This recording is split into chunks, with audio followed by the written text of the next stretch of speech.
Mit 18 Punkten Vorsprung im Rücken, aber mit vielen, vielen Kurven heute vor uns. Gehen wir rein ins Rennen in Japan. Blitzqualifying, nicht so gutes Wetter, aber das hält sich hoffentlich. Soll eigentlich nicht regnen, soll eigentlich nur ein bisschen bewölkt sein. Wie gesagt, heute der Grundkurs mit den meisten Kurven. Da bin ich eigentlich ziemlich sicher. Ich habe jetzt nicht gezählt, ich habe mich auch nicht informiert, aber es sieht so aus. Ich meine, wenn man hier alle 2-3 Sekunden in so eine Kurve reinfährt, das wird schon hinhauen. Ich wüsste jetzt ehrlich gesagt nicht, welche Strecke mehr Kurven hat. Abu Dhabi hat eigentlich auch viele, aber ich bin der Meinung, Japan hat die meisten. Ansonsten klärt mich auf, schreibt es in die Kommentare rein. Ich bin der Meinung, Japan ist es. Und ich bin auch der Meinung, dass wir hier ein relativ gutes Rennen abliefern können. Müssen natürlich auch hier zusehen, dass wir weit vorne landen, weil, ja, außer der Start, der mir hoffentlich wieder gut gelingen wird, gibt es ja auch nicht so viele Möglichkeiten, ehrlicherweise zu überholen. Also auf Start und Ziel hier eventuell. Und jetzt gleich nach dieser zweifachen Linkskurve, da hat man dann nochmal die Möglichkeit, aber halt auch ohne DRS. Ne? Es gibt nur einmal DRS. Und das ist auf Start und Ziel. Das verstehe ich zum Beispiel nicht, warum sie hier nicht nochmal eine DRS-Zone gemacht haben. Wenigstens für die kurze Strecke. Oh, oder haben sie es hier? Haben sie nicht hier sogar? Ne, ich glaube wegen der einen Kurve hier haben sie es nicht gemacht. Da war, glaube ich, irgendwas. Naja, also, sieht ganz gut aus. Erster Platz bislang. Nochmal hier. Oh, zu weit rausgekommen. Ein Schlenker zu spät und schon wirft uns das 5 Plätze nach hinten auf Platz 6. Ne, Platz 5. Ja, ist gut. Hätte auch die 1 sein können, aber mit Platz 5, da gebe ich mich auch zufrieden.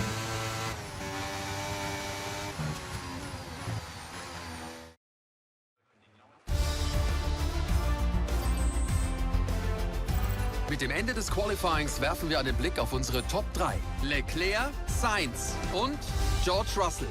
Damit ist das Qualifying rum, aber keine Sorge, wir sind morgen zurück mit dem eigentlichen Grand Prix.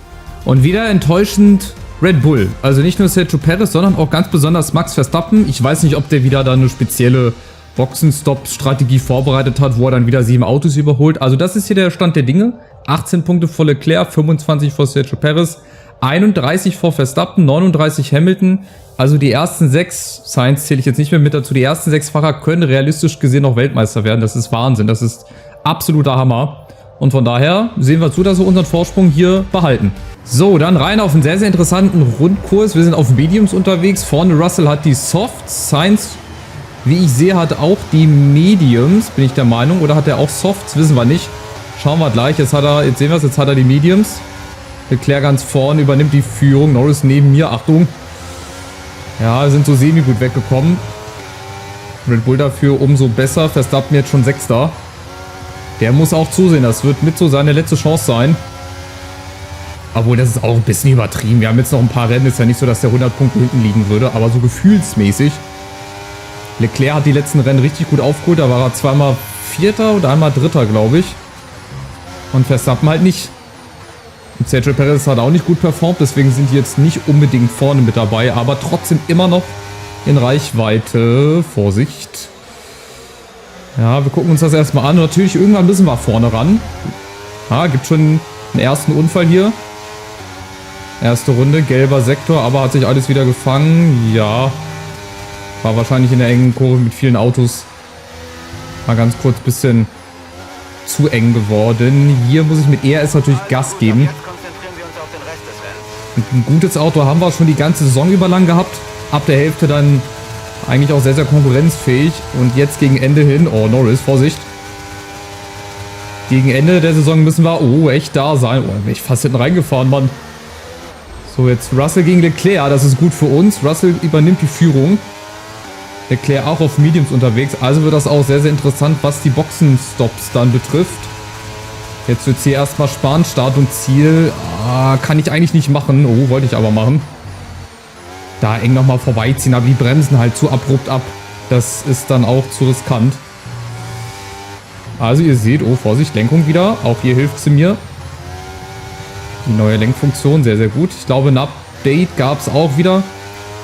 Hier in F1, was das jetzt genau betroffen hat, habe ich jetzt nicht geguckt. Ich hoffe mal nicht die KI-Stärke oder so oder irgendwas vom, weiß nicht, vom Fahrverhalten her. Das ist eigentlich so ganz gut jetzt. Ich hoffe, dass sie es nicht wieder verändern oder, das heißt nicht wieder verändern, haben sie ja bislang noch nicht, aber ihr wisst, was ich meine. Das geht bei EA ganz besonders schnell, sofern die da mit drin stecken in irgendeinem Spiel. Vorsicht.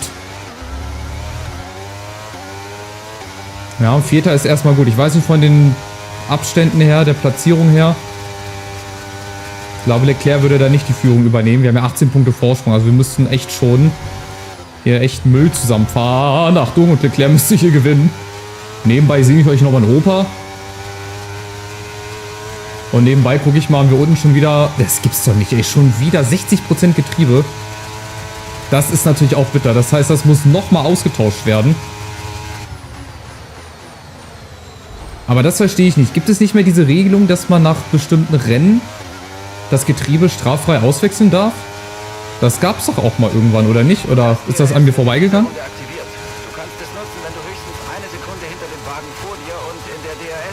Ich glaube einfach, das betrifft uns auch nicht, weil wir das schon gemacht haben, vielleicht. Vor diesen 6 Runden. Wir haben das ja schon 1-2 Mal ausgetauscht.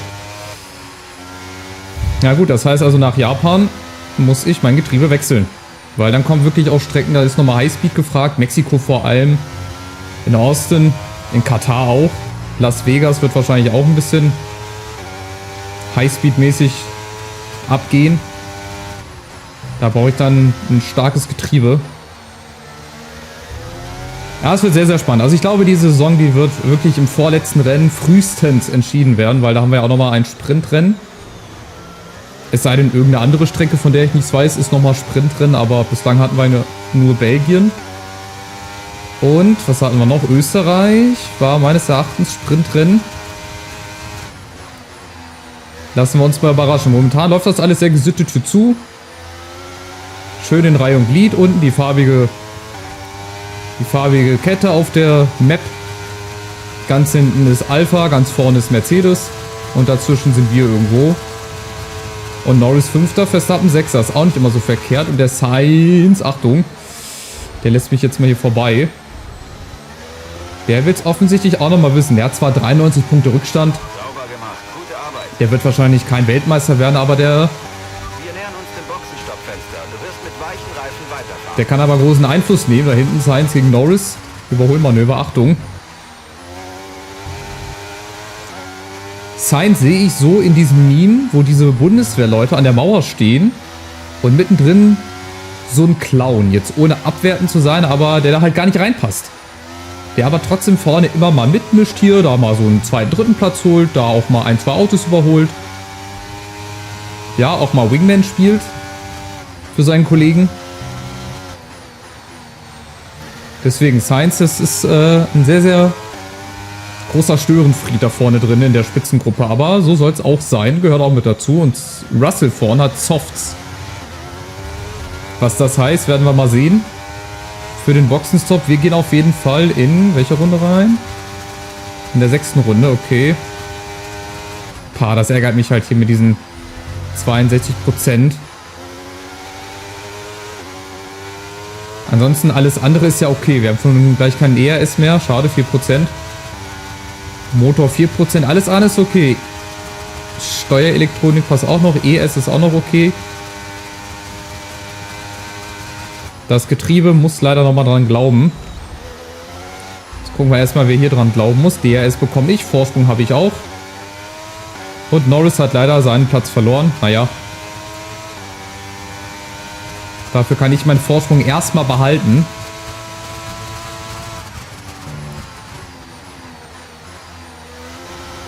Boah, gerade hier der Anfang, der ist sehr, sehr Joker. Den Abschnitt, den habe ich auch früher sehr, sehr beschwerlich nur hinbekommen. Wegen den Curbs halt, weil ich immer zu früh Gas gegeben habe. Und dann habe ich mich gedreht wie ein Weltmeister. Das gibt's gar nicht. Hier auch. Vorsicht. Klappt alles, ja. Es ist im Rahmen. Wir haben soliden Vorsprung. Rückstand ist jetzt auch nicht so groß. Das heißt, wir können dranbleiben. Und Russell vorne, ja gut, der wird halt schauen, was er macht mit seinen Softs. Ob er mit uns schon reingeht, ich glaube aber nicht. Ich glaube, er geht früher rein.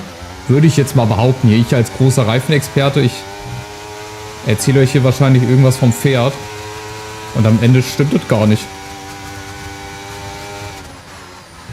So, den Abschnitt muss ich auch viel, viel besser nehmen. Das ist schlecht hier. Also den Abschnitt, den nehme ich wirklich richtig schlecht.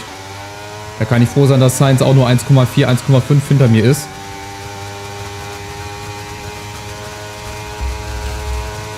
Oh, hier vorne aufgepasst mit 300 Sachen in die Kurve rein. Da fliegen die G-Kräfte auf mir. So, aber solange ich hier vorne immer DRS kriege und dranbleibe, ist das auch völlig okay. Verstappen kommt natürlich auch irgendwann nochmal ran. Die pushen eher zum Rennenende hin. Stoppfenster hat sich geöffnet. Aha.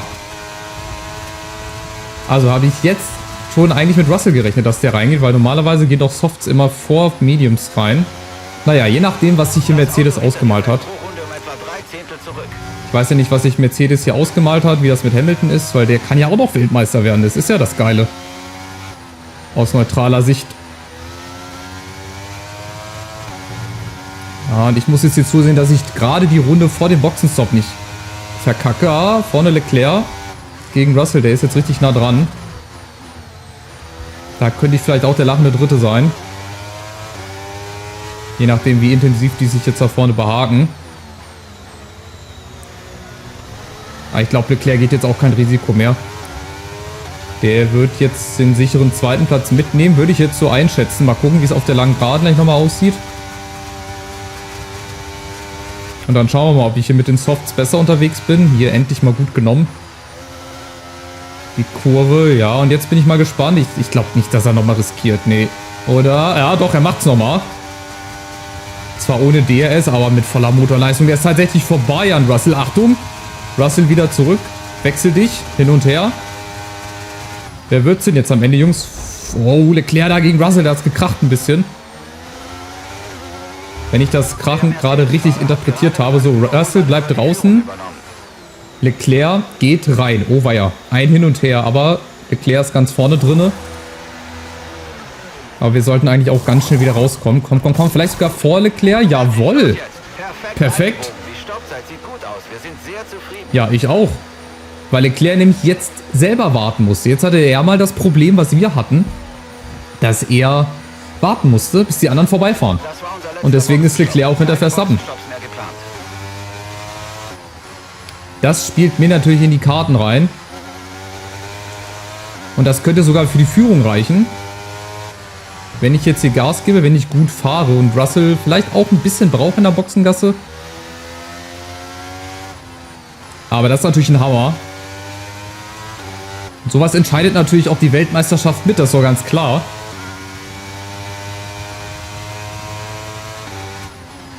Bislang zum Gunsten von mir. Aber Rennen ist noch nicht vorbei und Verstappen, der pusht auch. Ich habe jetzt vorne kein DRS. Heißt also, auch da kriege ich irgendwann Problems.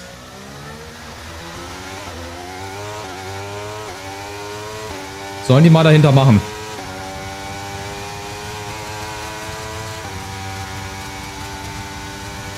Vielleicht kann Norris auch vorne irgendwas gegen Sergio Perez machen. Dass der auch ein bisschen länger braucht. Oh, war ja hier schleichig gefühlt um die Kurve rum. So, jetzt haben wir 1,5 und 1,8. Teamkollege ist in der Boxengasse. Lando kommt an die Box. Lando an der Box. Das wird jetzt auch eine ganz, ganz entscheidende Phase. Russell, das wird ganz, ganz eng auf Start und Ziel. Das werden wenige Millisekunden. Russell fährt jetzt langsam wieder los. Jetzt müssen wir auf Temperatur sein. Ja, das auch, aber auch auf Tempo. Und dann schaffen wir es vor Russell ganz knapp raus. Jawohl, vor der ersten Kurve noch. Jetzt muss ich die aber auch gut nehmen hier. Perfekt. Und Russell ist auf den harten Reifen unterwegs. Oh, feier. Von Softs auf die harten. Das ist ja ein Doppel-Downgrade. Würde ich mal sagen, oder? Von Softs auf Mediums und dann auf Hard. Wenn das mal nicht ein Nachteil ist. Achtung. Ja, wenn der Curb mal nicht zum Nachteil wird hier für mich. Also, Führung übernommen. Den Punktevorsprung ausgebaut stand jetzt, weil Leclerc wird nur Vierter. Das heißt, wirklich Boden gut machen tut er auch nicht. Aber ich habe ja noch Russell, ich habe Verstappen und ich habe dann Leclerc und Sainz, die dann auch nochmal alles rausholen werden.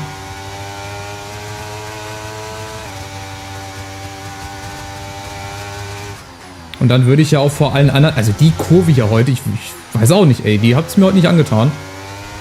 Der Wagen hinter dir hat gerade auf harte Reifen umgestellt. Wagen hinter dir Ich würde ja dann auch Vorsprung haben vor den anderen. Vor Hamilton und vor Russell, das wäre noch wichtiger. Dann können die sich vielleicht schon nach dem nächsten oder übernächsten Rennen aus dem Rennen verabschieden. Um den Titelkampf. Ah, aber ich habe jetzt kein DRS und die dahinter kriegen es natürlich alle. Das könnte jetzt nochmal mein Nachteil werden. Da kommt dann nämlich der Russell angeflogen auf seinen Harten.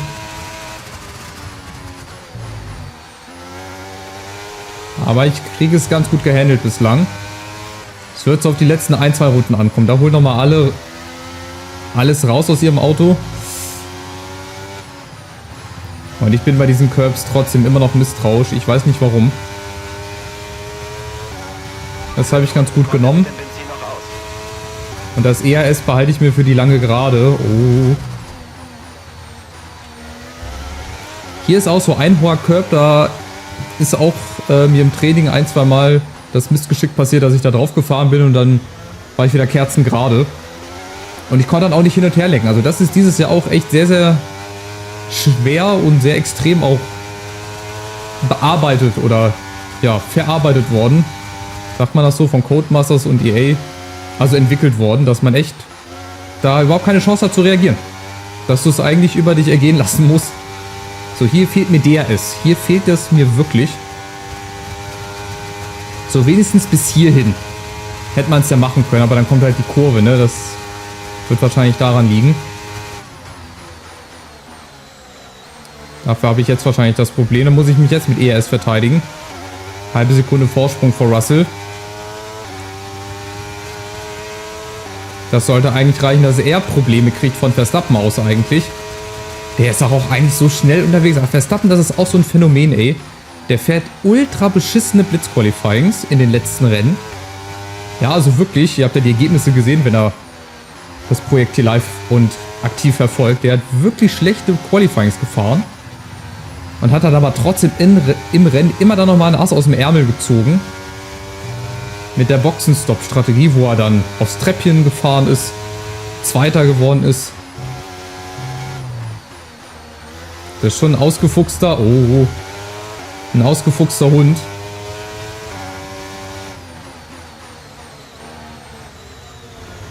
So, Vorsicht, Russell, 0,4, es wird immer enger.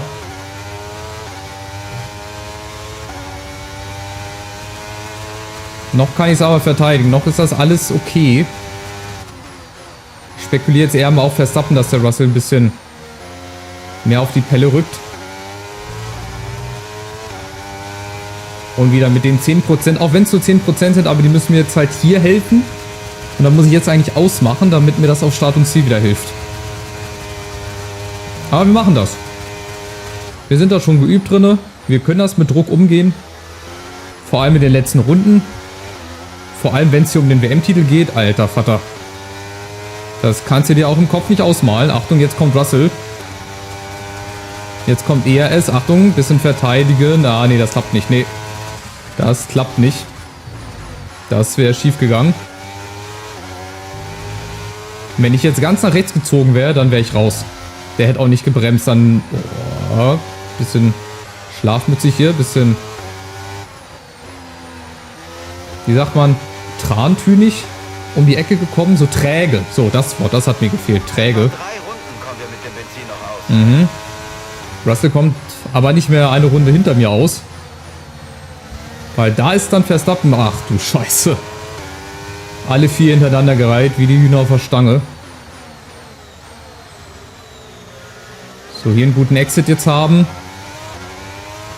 Und dann ist ja dahinter, ist ja Sergio Perez und Hamilton. Und ja gut, Norris hat es wieder komplett nach hinten gehauen. Da pfeift es wieder aus allen Löchern. Bei dem, ich weiß auch nicht, was da los ist. Oh, diese Kurve hier, echt. Da komme ich ja auch nicht gut raus. So, Hälfte hier, Hälfte dann auf Start und Ziel. Anders geht's nicht, sonst muss ich Russell gleich echt vorbeiziehen lassen. Das ist echt sehr bitter. Und der hat auch noch die schnellste Runde inne. Die habe ich ja nicht mal. Achtung, ja, geht auch schneller hier rum.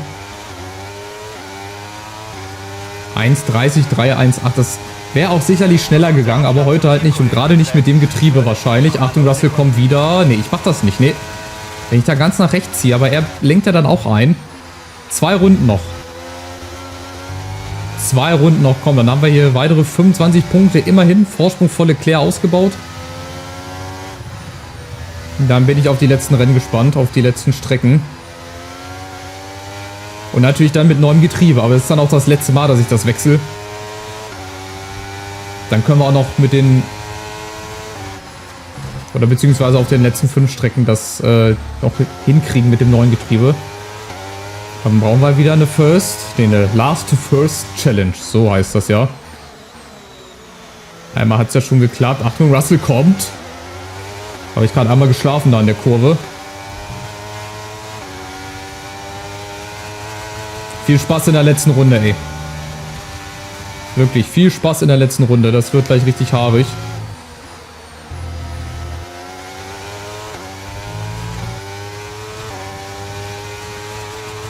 Ja, Verstappen und Leclerc und Sainz, die pressen sich da irgendwie ran an Russell. Ich weiß nicht, wie sie es machen, aber sie machen es.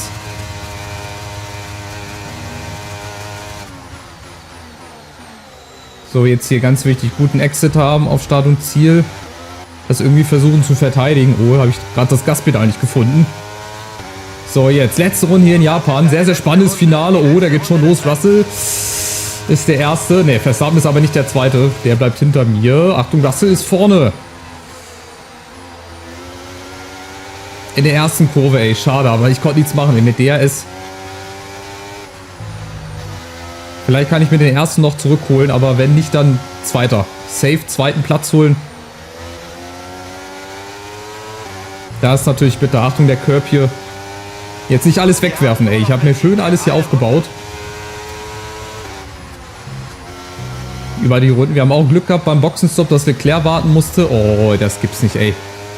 Achtung, Verstappen kommt rechts. Leclerc dahinter. Oh, war ja... Nicht drehen, hier innen zu machen, weil hier versuchen sie es nämlich auch. So ist es, Verstappen. Ich glaube, ich kann das verteidigen. Ich glaube, ich bringe zumindest Platz 2 oder im allerschlimmsten Fall Platz 3 nach Hause, aber mehr nach hinten darf es dann auch nicht sein.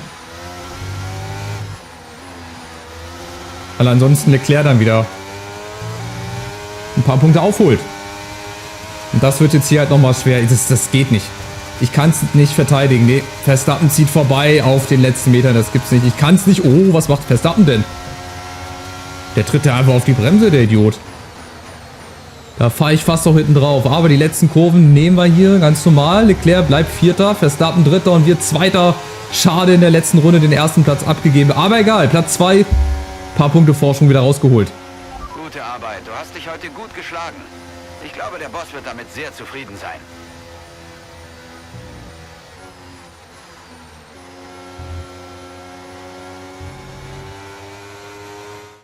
Ein weiterer actionreicher großer Preis von Japan ist zu Ende gegangen und eine grandiose Fahrerleistung hat hier zum Sieg geführt. Stefan Römer, was denkst du? Was hat heute den Unterschied gemacht? Ich glaube, die Umstände haben heute perfekt zum Wagen gepasst. Der Wind, die Temperatur der Strecke, einfach alles. Die Autos erwachen erst dann so richtig zum Leben, wenn die Reifen die richtige Temperatur haben.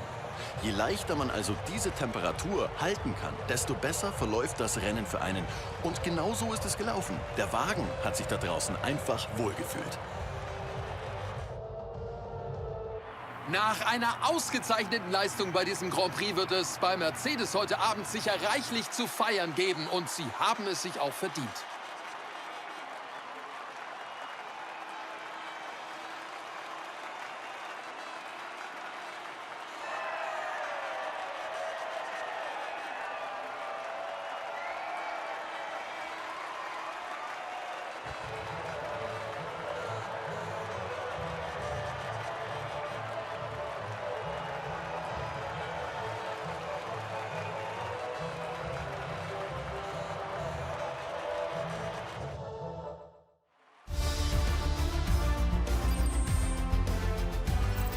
Werfen wir einen Blick auf die Fahrerrangliste. Der Glückspilz vergrößert den Vorsprung in der Meisterschaft. Also Stefan, wer ist für dich Fahrer des Tages? Es gibt definitiv mehrere Kandidaten, aber ich denke, dass George Russell auf jeden Fall herausstach. Ein wirklich solides Rennen von ihm heute, das sicher auch den Fans gefallen hat. Es ist Zeit, einen Blick auf die Situation in der Konstrukteursmeisterschaft zu werfen. Es war ein schwieriges Rennen für die WM-Führenden, die an der Spitze an Boden verlieren. Also Stefan, damit endet ein weiteres fantastisches Rennwochenende. Vielen Dank an alle, die mit dabei waren. Wir sehen uns beim nächsten Mal. Gut, das verstehe ich auch wieder nicht. Verstappen wird mir als Fahrer des Tages angezeigt, aber es ist am Ende doch Russell, der von der 3 auf die 1 gefahren ist. Muss ich nicht verstehen, wahrscheinlich hat ihn da seine beste Rundenzeit wieder rausgerettet. Überraschend, dass Bottas mal in die Punkte fährt, den sehe ich da jetzt zum ersten Mal. Norris ist natürlich, mit dem muss geredet werden. Ey Junge, du kannst doch nicht in jedem Rennen eine gute Startplatzierung so hergeben. Von der 4 auf die 10. Was ist denn da los? So, Rangliste, nächstes wichtiges Thema. 24 Punkte Vorsprung. Vorsprung vergrößert vor Leclerc, aber die anderen, die kommen ran. 31, 34, 35, die sind alle sehr, sehr eng beieinander. Hamilton, ja, verabschiedet sich auch wohl, weiß ich nicht. Verabschiedet sich nicht, also ab Sainz, dann abwärts, die haben damit nichts mehr zu tun, aber die ersten 6, das wird noch richtig Haue geben, weil ich starte natürlich auf jeden Fall einmal noch von der 20, weil ich jetzt mein Getriebe auswechsel. Wir schauen gleich mal. Hier machen wir auch ein bisschen Boden gut. Fahreranerkennung 12. Rivalen kriege ich irgendwie gar nicht mehr. Wahrscheinlich, weil es halt jetzt nur noch 5 Rennen sind, glaube ich, oder? Wie viel sind es? 5 oder 6 Rennen? Ja, es sind noch mit dem jetzt 1, 2, 3, 4, 6 Rennen. Zack, einmal nochmal nachzählen. Jetzt Katar. Aha. Gelobtes Land im saudi-arabischen Raum. Na, bravo. So, Marketingabteilung, was haben wir hier? Ah, jetzt hier Rivalen. Verstappen oder Sergio Perez. Gut. Wen wollen wir wieder stark machen? Weil den ich jetzt auswähle, der wird die nächsten Rennen automatisch auf dem Treppchen oder so landen. Oder gegen mich auf jeden Fall ein bisschen stärker werden. Wir nehmen Sergio Perez, weil ich glaube, der ist in der Rangliste hinter mir, klar, und auch hinter Verstappen. Ich nehme ihn mal, seht zu, wie er in den nächsten Rennen dominiert. Würde ich für wetten. Das war bei Russell damals genauso. So, was haben wir jetzt? Energiespeicher. Halt! Stopp. Das müssen wir sofort auswechseln oder beziehungsweise nochmal machen. Und zwar das hier. Ah, wird vor Katar fertig. Gott sei Dank haben wir da ein bisschen Pause. Das heißt, wir können weitere eventuelle fehlgeschlagenen Upgrades nochmal neu machen. Stopp. Frontflügel, Heckklappe bei der Aerodynamik. Das häuft sich jetzt aber. Das ist im Vergleich... Das ist gut, das wird nach Katar leider erst fertig. Das war im Vergleich zum Beginn der Saison noch wenig. Die sind auch fehlgeschlagen? Was ist denn da jetzt los? Schwächelt mein Team jetzt etwa? Jungs, wir sind jetzt in der entscheidenden Saisonphase. Ihr könnt doch jetzt nicht anfangen hier zu schwächeln. Ihr könnt gerne nach der Saison ein bisschen anfangen zu schwächeln. So, Katar sieht so ein bisschen aus auf der Karte wie... Tja, wie so eine Schnecke, ne? Guck mal, hinten das Schneckenhaus. Vorne die Fühler. Sieht für mich so ein bisschen aus. Ist jetzt für mich auch neu. Lusail. Was für ein Lusail? Lusail International Circuit oder was? Auf jeden Fall... Eine lange Start-Zielgerade, sehr gut. Hier eigentlich fast überall. Also so richtig schwere Kurven sind jetzt auf den ersten Blick nicht zu erkennen. Ich bin mal gespannt, wie sich das im Training fährt. Das ist natürlich jetzt für mich auch neu. Das ist eine Premiere für mich. In Katar bin ich auch noch nicht gefahren. Auch noch nicht im Zeitrennen oder so. Ah ja, okay. Jetzt beginnt das hier wieder. Ah, dass die ganzen... Teile hier gesaved werden müssen. Jetzt ist Red Bull wieder Erster beim Leistungsvergleich. Ferrari, Aston Martin ist Dritter. Okay, jetzt geht das wieder los. Aber im Prinzip interessiert uns das ja eigentlich nicht so, weil wir ja die nächste Saison nicht mehr hier sind. Sofortige Fertigstellung. Ich save es mal trotzdem. Das eine Teil zumindest. So, jetzt müssen wir hier leider ran. Jetzt muss ich das Getriebe... Ja, komplett neu. Das ist ja alles schon benutzt worden. 16%.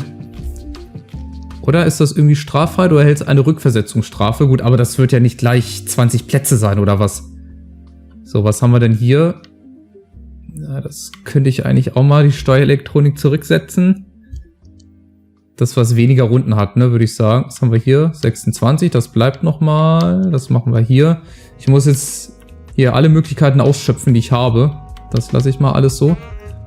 Wir haben zwar ein paar Punkte Vorsprung, also ein Rennen könnten wir eventuell auch mal in Sand setzen, wobei eigentlich nicht.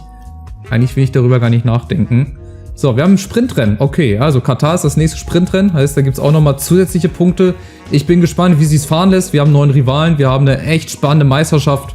Also bleibt dran, lasst ein Like da, ein kostenloses Abo, wenn ihr das so nicht gemacht habt. Aktiviert die Glocke, würde mich sehr, sehr freuen und dann sehen wir uns beim nächsten Grand Prix. Premiere für mich in Katar mit einem Sprintrennen und einem normalen Rennen wieder. Macht's gut. Ciao, ciao.